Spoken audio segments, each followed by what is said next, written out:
It's very interesting he mentions free speech because I was going through some of his content and he was making an argument for child. And he in fact said that there's a pragmatic case for child. So yes, the Muslim countries would actually ban something like that. Oh, this was so good. He's importing liberalism into the discussion to save atheism. Sorry to say, just as, because he's open about this open relationship stuff, just as he imports other men to help with his conjugal duties. Did the universe generate and cause itself? Well, to suggest that the universe was generated or caused itself is tantamount to saying that a mother gave birth to herself. If you can't do that, then be a man. It's going to be very hard, sorry to say, for you. Very hard. Be a man and say, I concede the debate. I give up. I throw the white towel. Although maybe you'd be using that white towel for other things. But oh my God. You are speaking to the IDF, telling them, if you're going to commit atrocities, don't bring your phone out. You are in no position whatsoever to talk about rights to us today. Before we get started, if you guys want to learn how to speak Arabic easily, then download the Kalam app. It's a fun and hassle-free way to learn and practice your Arabic. And if you're thinking about it but you're not sure, then just try it out. You can get a free trial using code Rami. Assalamu alaikum rahmatullah and welcome back to the channel. Mohammed Hijab and Destiny finally had their debate and Oxford finally posted it. I have not watched it yet, so this is going to be a blind reaction. But let's jump into it. I'm going to conduct this like this. I'm going to play it and I'm going to pause every once in a while and give my thoughts instead of giving my thoughts every time I think of them, because I want you guys to be able to enjoy this with me as I'm watching. So I'm not going to pause too often, but when I do, I'll go on for a few minutes. There's one thing we can all agree on, that the universe is regular, stable, uniform, the extent to which it allows life to exist within it. From every small atom to the largest of celestial spheres, we see incredible goal-directedness within the cosmos. Now the question is, what is the best explanation for that? Is it a source of knowledge or is it a lack thereof? This is the question that must be asked. Is it a source of knowledge or is it a lack thereof? Another question that could be asked is that, did something come from nothing? Is it conceivable, intelligible, or plausible for something to come from nothing, that the universe came from nothing? Did the universe generate and cause itself?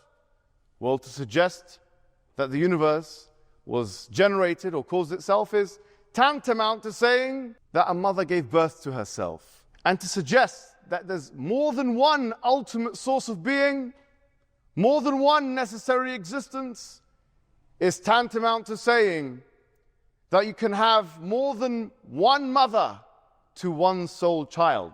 Therefore, it is clear that monotheism, the idea of one source, that is the foundation for everything that exists, is the only reasonable conclusion. All right, so far, amazing intro, great introduction, and very reasonable questions. It seems like the audience is very engaged. So I think this is where Hijab really thrives, and may Allah bless him for the good that he does. I think it's really nice to see him in this kind of forum again. Another question that must be asked, what is the purpose of life? Imagine going into work. You don't know who your boss is. You don't know what your role is. You don't know what you're doing there. But here we are in the career of life, and we don't know what our purpose is. The purpose of life is to align the finite with the infinite. The purpose of life is to submit to the lawgiver. The purpose of life is to submit to the ultimate source of all creation. That's why prophets and messengers were sent aforetime. Abraham, Moses, Jesus, and for us, the final prophet Muhammad sallallahu alaihi wasallam. And these prophets came to expound on this truth, to tell people to submit to God. And they came with an evidence for their prophethood.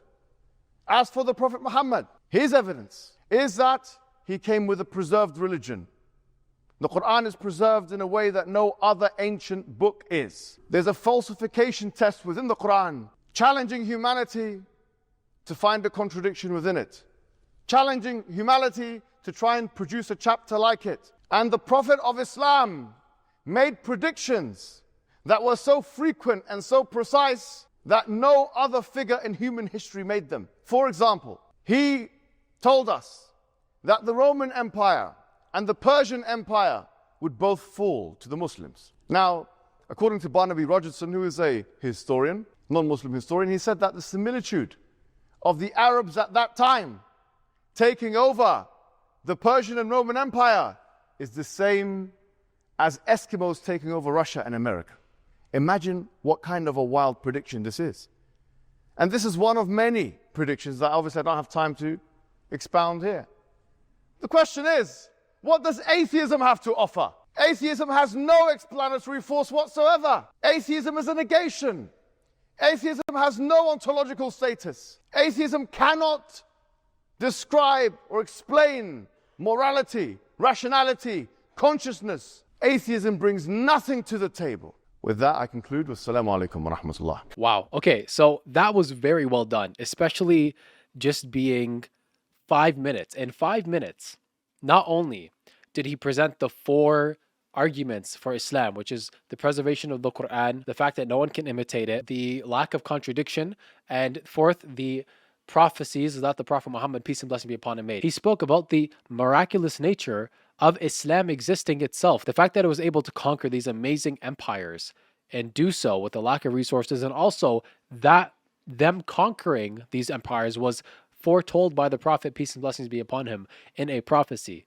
It is amazing. I think it was very well done, very well said. And then on top of that, speaking about the fact and pointing out the necessity that there must be a creator or something that caused the universe if the universe began to exist, and then concluding with the fact that atheism brings nothing to the table, I think is just the cherry on top. And I'm interested in seeing how Destiny responds to this. If I were to guess, I don't think he will. I honestly feel that he's going to underperform tremendously here. So I would say that secularism, as the foundation for, at the very least, the system of governance that we have, and the way that our laws and the way that we dictate how we conduct ourselves, I think is superior to any individual religious system because it allows for all these different viewpoints to come together. I think that it is no coincidence that we are in a relatively secularly governed country where we have the ability for somebody to speak on their religion and they can say what they want about it, they can have their beliefs about it, and I have the ability, or anybody else here has the ability, to disagree with that particular viewpoint, but there's still room in society for that viewpoint. I would say that one of the foundational errors or one of the foundational mistakes or incompatibilities that the more fundamentalist approach or the more hardcore approach to religion has led to is the intolerance in certain societies of other types of beliefs. Okay, so he's really doing a bunch of nothing here. And I'm not just saying that because I'm a Muslim siding with the Muslim. Let's examine what he said. He said that secularism allows for discourse and disagreement publicly on different religions and religious viewpoints. He didn't say religions don't allow that. He just says extreme versions and extreme practices of some religions don't allow for discourse and don't allow for debate. Islam has a rich history of public debate and discourse between Christians and even atheists. And the fact that Mohammed Hijab, as a Muslim, is engaging with you in this debate shows that in Islam we're allowed to debate other people. And Allah says in the Quran to discuss and debate with them in a respectful way, in a peaceful way. So we don't have a problem with that. He's not really making much of a point here. And that shows me, and his demeanor as well tells me he's not prepared for this at all. And I think that Mohammed Hijab's intro kindly took him aback a bit and showed him just how unprepared he really is for this. But let's continue and see. We'll give him a chance. So whether that is the way that you conduct yourself and how you do comedy or speech, whether that's the way that you set up your particular neighborhoods, whether that's the types of laws that you pass to allow freedoms for other people in society, especially people that have traditionally been oppressed by systems of governance, could be different types of minority figures, it could be women. Well, Muslims are oppressed in different countries. Look at Israel, which he's defending all the time. Muslims are oppressed there. Palestinians are oppressed there. They're a secular country, the only liberal democracy in the Middle East. Also, I forgot to mention, he's just presupposing liberalism. He's just presupposing secular liberalism is better. And he quite literally started this entire speech off, or his entire introduction off, by saying, I think it's better because it follows the principles that I believe in, and the principles that he believes in are secular liberalism. So he said, I believe secular liberalism is better because I believe in secular liberalism. That's quite literally what he did. It could be people of LGBT status. I think that the more secularized society is superior because it creates space for all of those people to exist together in a system that is functional. I think that there is some conversation to be had about the nature of existence. I do think that it's nice that religion gives us easy answers in all of our big branches of philosophy. You don't have to do much ethics, much metaphysics, much epistemology when it comes to figuring your religious beliefs, because all the answers are kind of there for you, and maybe that allows you to explore other things in life. But when it comes time to arguing those things to other religious people, the last I checked, I don't think that Islam or Christianity or Judaism have settled their disagreements between who is the one true religion, Abrahamically, or any of the other number of religions. This is the terrible argument. This is like saying, well, Republicans and Democrats, conservatives and liberals haven't settled the debate on which version of secular liberalism is best. It's such a dumb argument. Yeah, human beings can disagree because human beings are different and have wrong opinions. If I think A and you think B, that doesn't mean that I'm right or you're right. We could both be wrong. And it doesn't mean that we can never figure out what the truth is. It's so funny, in all other discussions, Destiny's ready to engage with evidences. All of a sudden, for some reason, with so many atheists like him, who just really are anti-theist or are just anti-religion, they just throw evidence in the air as if it doesn't matter. And they don't engage in arguments. They don't engage in evidence. They don't engage in any primary source. They just waffle on about what they personally believe. And that's exactly what he's doing here. That people choose from. So I think that in terms of societal progression, in terms of the moral progress, you could say that we've seen as a society, I think that a larger secular umbrella has allowed this to happen. I don't think it is a coincidence that people find themselves moving more, and we'll talk about immigration later, to these more Western secularized societies, because these societies have such specific carve-outs for different types of beliefs and different types of religions to exist and to express themselves. And I think that having these countries change back to regress into a more religious state, into a more fundamentalist state, where all of us are required to have a particular religious belief, I think would be a regression in the, I would say, philosophical progress that we've made as a society, or as multiple societies, because, the idea of being able to enforce your religious ideology or your dogma on some particular group of people, I think is an idea that was tried in the past and hasn't produced the societies that have the most flourishing today, which I would say are the ones that are more secular and do allow for more different points of view. Okay. Wow. That was very bad. If I'm being honest, that was very, and I'm not just saying this, I almost feel bad for him. Like I don't think I'd be able to be up there and speak in front of all those people. It's a daunting thing. So I'm sure he is nervous, and him not being prepared probably adds to it. But that was not good. Lastly, he mentioned that people are immigrating to secular societies and out of religious societies, I guess, which is very interesting because the primary people, the number one group from the refugees are Muslims, and they leave, right? They seek refuge in other countries because of Western imperialism, because secular countries bomb and create political vacuums in Muslim majority countries. Look at what they did to Afghanistan. Look at what they did to Iraq. Look what they did to Syria. Look what they did to Libya. Do I even need to speak about Palestine? Which, by the way, free Palestine. As you guys can see, I'm wearing my Israeli occupied territory hoodie, and you guys get the message. So if you also want to rep this amazing hoodie, you can get it from Desert Apparels, and you can find the link down below. And if you guys want 10% off, then use the code Rami10. And Desert Apparels is a supporter of the channel, so by grabbing a hoodie from them, you'll also be supporting me. So the reason people immigrate to secular countries is not because they're better, it's because these secular countries bombed their homeland and then allow for immigration. So they think, well, at least I'm not going to be bombed there. They're not going to bomb themselves to kill me, so might as well go. I know that my family came to Canada and left Palestine because of what the Zionists were doing, and they were only allowed to do that because Western imperialism. And then he mentioned philosophical progression and technological advancements, basically saying that our societies have produced great technology, civil discussion and philosophical discussion and discovery and all that stuff. Have you not heard of the golden age of Islam, which is a term, by the way, the West uses? Muslims didn't call it that. The West started calling it that. And it's because Islam basically brought about great thinkers, philosophers, scientists, innovators who would create and innovate different fields, different technologies, and would greatly advance different fields like philosophy, mathematics, economics, sociology, history, which became a codified study because of the Muslims, because of Ibn Khaldun. And these great thinkers existed in the golden age of Islam as Muslims under Islamic empire. So if you want to use progressiveness as an argument for which system works, Well, Islam has it. And you can also argue, by the way, that the only reason you guys are as advanced as you are is because you built off the backs of what the Muslims taught and what the Muslims studied, what the Muslims wrote in European Western countries, translated the Muslims' works into their own languages like Latin, and then studied the works of the Muslims and enlightened themselves and then built off of it. Meaning you wouldn't be as advanced as you are today without Islam. Well, I mean, Destiny mentions that secularism is superior to religion. But secularism couldn't exist without it, because secularism is by definition a separation between church and state. So how can you have secularism without the church? You would just have something else. So it can't be superior to it because it incorporates it into its worldview. But the question really is, what's the objective basis for all of his claims? He mentioned LGBT and minority, this, that, and the other. The question is, as an atheist who believes that we are essentially atoms whizzing around. This is the physicalist. This is the materialist assumption. How can you get from that to objective morality in the first place? How can you ascertain that liberalism is the superior ideology from first principles, from a scientific or mathematical perspective? You can't do that. It's not possible, because Kant couldn't do that, because J.S. Mill couldn't do that, because greater people than me and you couldn't do that. Therefore, you won't be able to do that. Secondly, I will say this.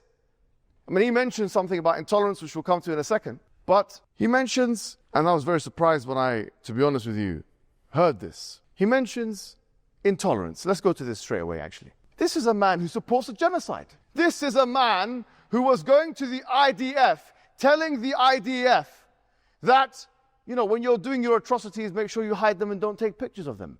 You're going to talk to us about this? You're going to be sanctimonious and talk about minority rights?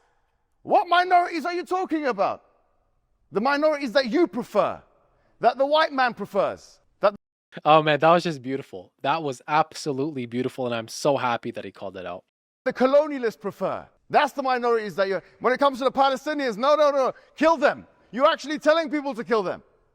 This is absolutely diabolical. And with that, I will conclude, and you can respond. Okay, wow, that was fast, but I'm here for it, man. I actually prefer the fact that he left it there, because now he's forced to interact with that. If he kept going, then he can try and get away from the point that he made, because he made so many points. But the fact that he just went up, said that alone, and left it to him is amazing. There are, some 2 billion Muslims, I think, on the planet. For all the talk I hear of Islam coming from one book, from one word that is unchanged and unaltered, I look to the Palestinian situation and I wonder, where is Islam, or where are the Muslims? The idea that there is some foundational religion here that all of these different people of the same belief system buy into enough to actually stand up for and defend and support their fellow Muslim brother doesn't seem to be there. So one of the most fatal flaws that I find people who are religious commit is this flaw of thinking they stand on firmer ground than they actually do. The idea that there is one holistic, unified view of Islam is probably a view that every individual Muslim would tell you, but maybe not all of them would agree on. I think the same can be said for Christianity, the same can be said for probably any major religion. You know, we can talk about what type of minorities that we prefer, but I mean, if you just take a glance at any Western society, you can see that the incorporation of different groups of people into these societies is much better, and the net is cast much wider than it is in any comparable societies, I would say, in the Middle East or North Africa region. I'm not going to spend too long speaking about it. He didn't answer the question at all. He didn't answer it. He just said, when it comes to Palestine, where are the Muslims? Majority of Muslims do support Palestine. The leaders of these countries, who are basically either self-interested or too withheld because of your secular countries who don't allow them to get involved, otherwise they would be bombed, they can't do anything, or they choose not to do anything for their own selfish reasons. The Muslims on the ground are all in support of Palestine. But let's see what Mohammed Hijab says in turn. He says, where are the Muslims? That's a good question, and I agree with him on that, actually. But there's a distinction to be made between Muslims and Islam. The discussion here is not about Muslims, it's about Islam. That's the first thing.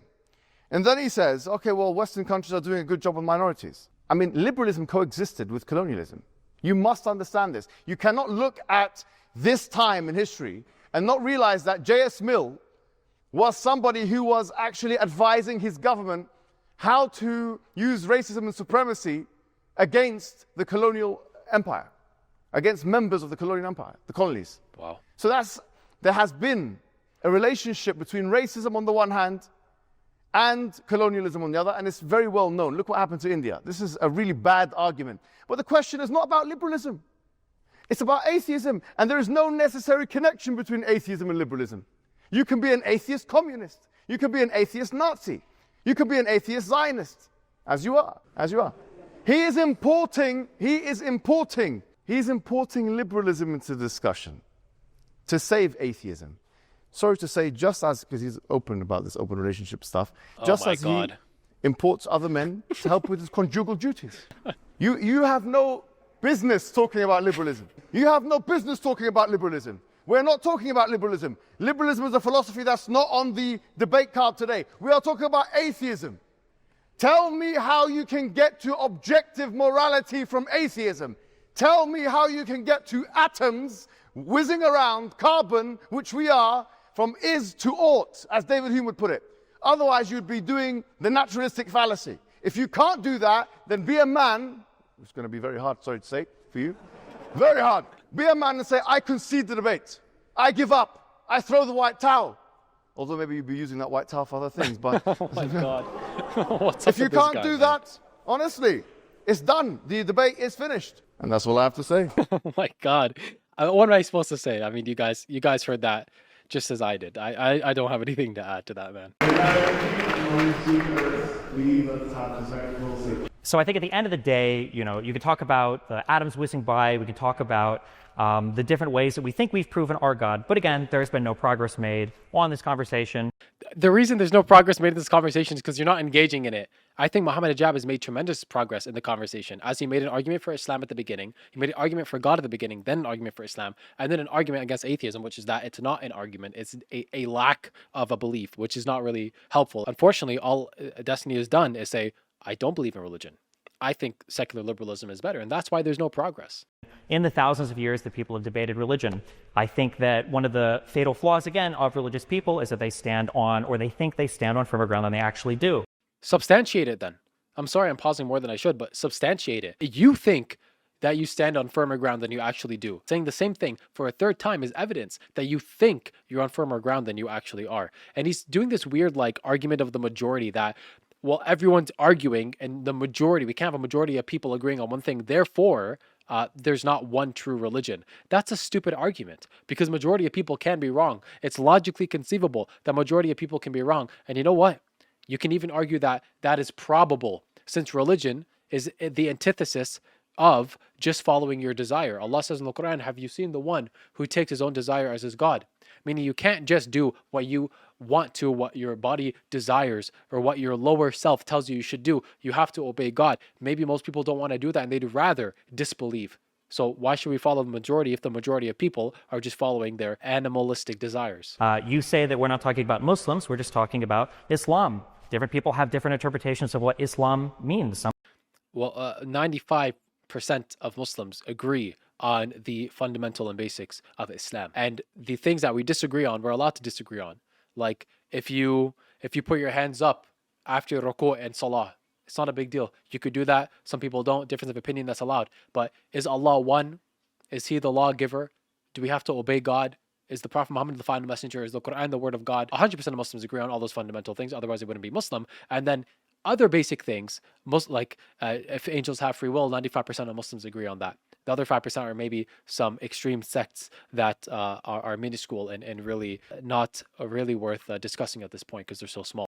People might think that marriage is between one man and a woman who want to spend the rest of their life together. Other people might believe that marriage is a thing that you solicit to a woman to engage in sex with her and then leave her immediately after. Again, this is the 5% argument thing. Yeah, maybe some Shias believe that you can do mut'ah, which is marrying someone to have sex and then leaving afterwards. But Sunnis don't practice this. And by the way, Sunnis are basically 95+% of the religion. Other people have different views on that. It just depends on how you live your life. The great thing about liberal societies is you're able to practice all of these things however you want in a way that won't involve you getting executed for it.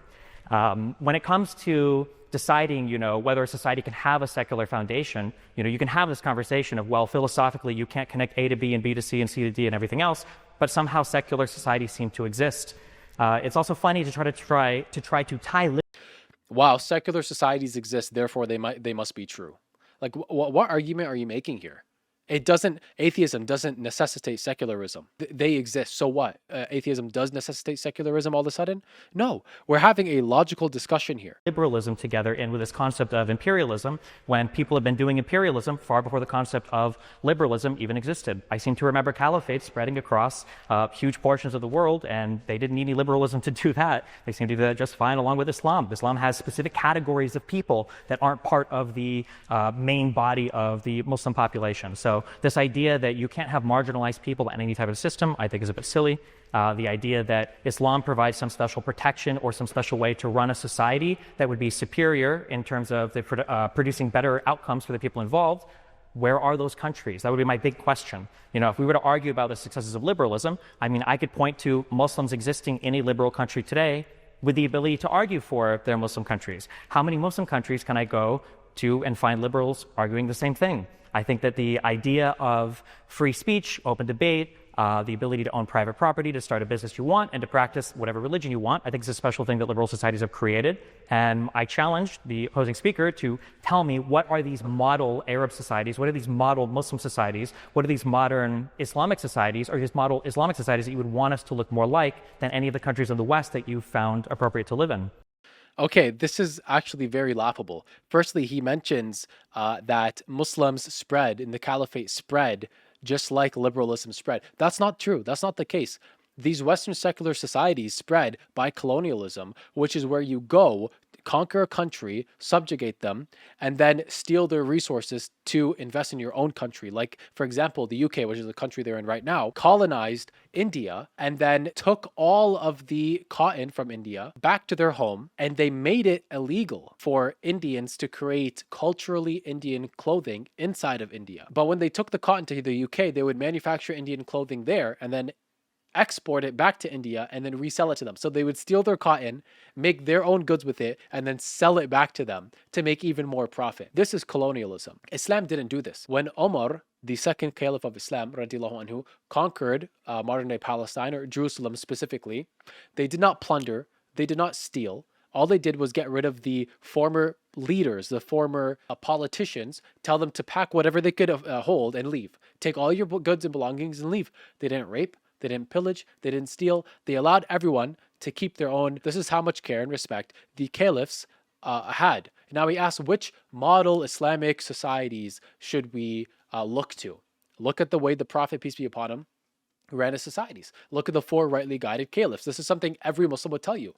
And you'll see from those societies, you have the begetting of the golden age of Islam that I mentioned before. And it's also useless asking, like, which modern country can you look at? Just because I can't point at a modern country today doesn't mean that Islam has not in the past proven to be a viable and very beneficial ideology and political system to bring about fairness, justice, equality. At the same time, give minority rights. Like, for example, we allow Jews and Christians to have their own religion in their own courts and their own societies and communities. And at the same time, spread through moral means and progress the different studies in the different fields at the time.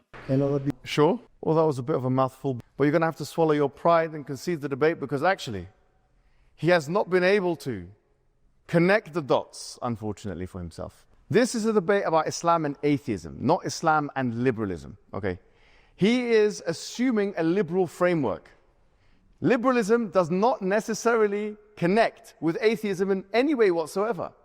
Itself, liberalism needs proof and justification for its own truth, which we can do in maybe another debate. I don't think you're going to be wanting to do any other debates after this. But the fact of the matter is this. He says Muslim countries, that's his big question. Where are the Muslim countries? I agree with you. Muslim countries are not following Islam. This is the answer to your question. They are not following.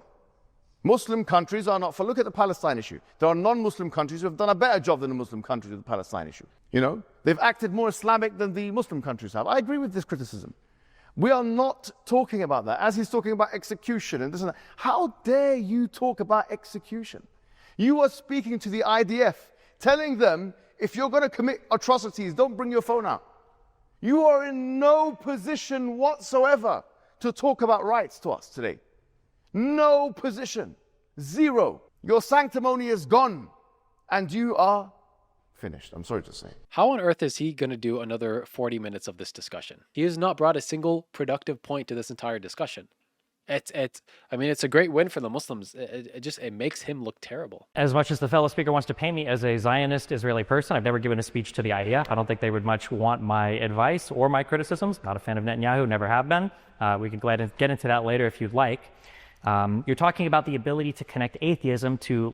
That was a lie. He was speaking to a group of IDF soldiers, and he told them not to record. It's on video. It's recorded. I don't know why he's lying about this. Liberal society, and you're saying that I'm simply begging that I'm simply asserting that it must be true for one liberal society to exist, that there must be some atheist foundation. But I guess my question to you would be, how could you have a foundation to a society that is some kind of religion that also allots for other religions to practice themselves in identical ways? When religions tend to be mutually exclusive, especially the Abrahamic ones, when they say that my holy book, my scripture, my God, my interpretation is the correct one, how do you truly have a society where you allow for other people to practice their religious beliefs? Muslims do a better job than liberals in this regard, because Muslims allow Christians and Jews to have their own religious courts.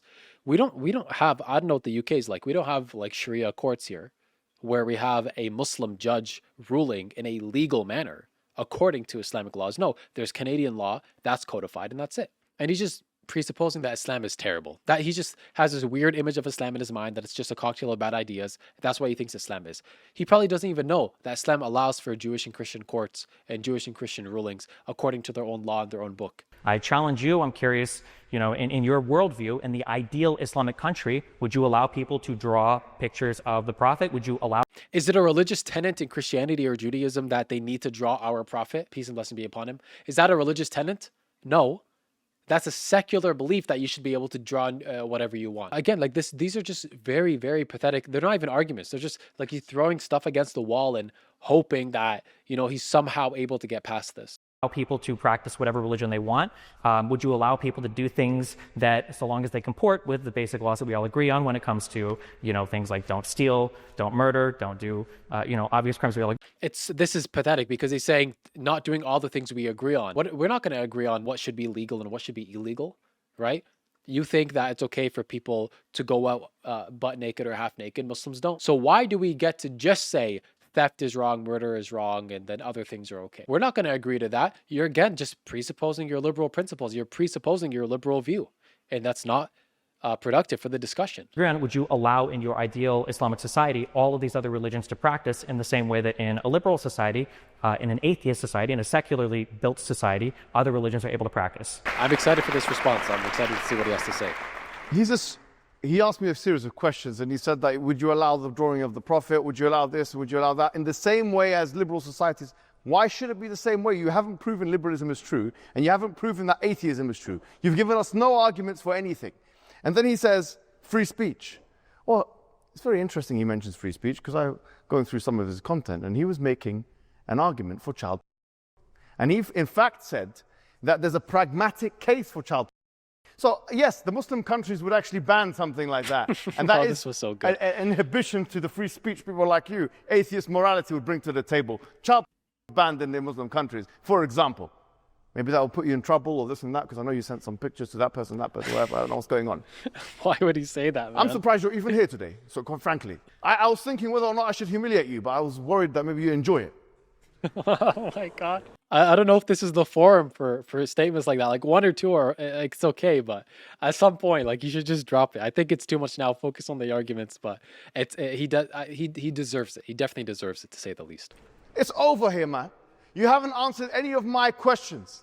I'm asking you, how do you connect atheist morality with liberalism? There is no answer, there's no connection. So all of your subsequent questions are a waste of time. Because you are a puny, perverse, yes, I'm sorry to say puny, perverse, pro-genocide, pipsqueak of an individual. This is the case. And he just can't help himself at this point, man. I'm convinced when he gets on the debate stage, he just can't help himself. He has to. There's nothing more to be said about you. I know Destiny's going to go up there and he's just going to talk about the fact that he's just insulting him and not making arguments. I know that's what he's going to say. Well, I would have prepared more personal insults if I knew that was the direction we were taking this, but okay. Again, I will say, you're saying that I haven't connected atheism to a liberal society, but I notice that you failed to answer my question of what types of behaviors would you allow in... Bro, he literally said, it's not worth answering your questions because you haven't connected atheism to liberalism. That was his point. That I'm not going to answer your questions because it's not worth answering if you haven't connected this presupposition of atheism to liberalism. If you haven't substantiated it, then what's the point of answering your questions? We have to first establish what's the connection between atheism and liberalism. Then they can talk about liberalism and compare it to Islam. Like this guy's just not tracking at all. He's not tracking the discussion. Your model Islamic society, without having the foundation as some secular system, without being able to point to laws, without being able to point to a system of governance that doesn't originate from some holy book, I don't know how you can say that a liberal society, one that allows for all religions to practice equally, isn't necessarily a society that doesn't take a normative position on what religion is true or what religion is false.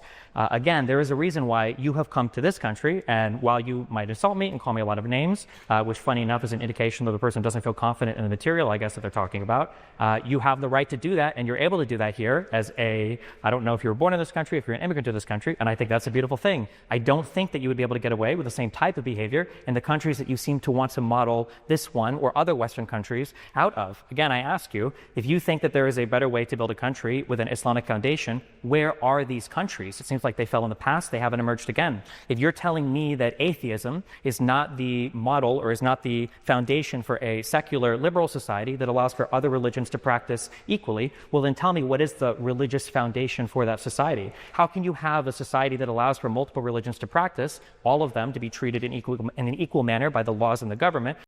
He's just presupposing liberalism. Like, how can you allow each religion to be practiced equally with equal manner by the laws and the government?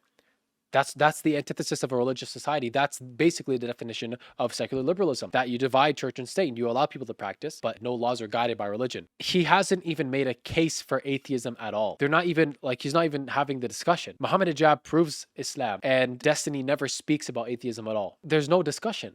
But say that that society takes some position on religion and that the society itself isn't atheist or is it liberal. You brought up this idea earlier. It's funny, you used an analogy of a mother birthing herself or a child having two mothers. We can look, for instance, to children born today. That doesn't involve any religious aspect. It doesn't involve a God. It doesn't involve anything else. We know the process by how that works. We don't need religion right now to explain the things that are happening. I'm sorry, this guy's an idiot. Yeah. God created a scientific and a biological process in which human beings are born. That doesn't explain consciousness and why humans have consciousness, why we're self-aware and all that. It doesn't explain consciousness, and it doesn't explain how the first human came to be. It doesn't explain how life came to be. It doesn't explain how the earth came to be. It doesn't explain how the universe came to be. That's the entire analogy, that saying the universe caused itself is like saying a mother gave birth to herself. It's actually crazy how badly he's tracking and how easily things are going over his head. Happening in society. For all the predictions that Muhammad or anybody else supposedly made about things in society, I don't see his name on any research papers. I haven't seen him publish. This is a very bad faith argument. He didn't publish a research paper. Therefore, his prophecies don't mean anything. Were people publishing research papers 1400 years ago in the desert? Most people couldn't read or write. Like, this is like, okay, I don't even know what to say. It's just such a bad argument. Publish anything in Nature or Science Weekly. I don't really know what his predictions are doing that are relevant today. I know that, he was the head of a bunch of caliphates or started these that eventually fell and no longer exist. So I'm just curious if in your push to have Islam be the model for Western society, again, where are these countries that you want to model, Western countries off of? And if my foundation for a liberal society is not an atheist one, then tell me, what religion am I pointing to in order to have the societies that exist?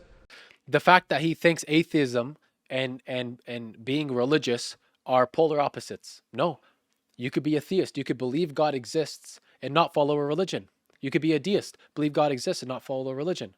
You could believe one true God that is all powerful and all knowledgeable and not believe in a religion and be a secular liberalist. It's very sad that I wish Mohammed Hijab mentioned the golden age of Islam and Islam as an actual social political system, as well as a religion, as evidence, and all the advancements they made as Muslims under Muslim authority and Muslim rule for hundreds of years. And I think that would probably put an end to it.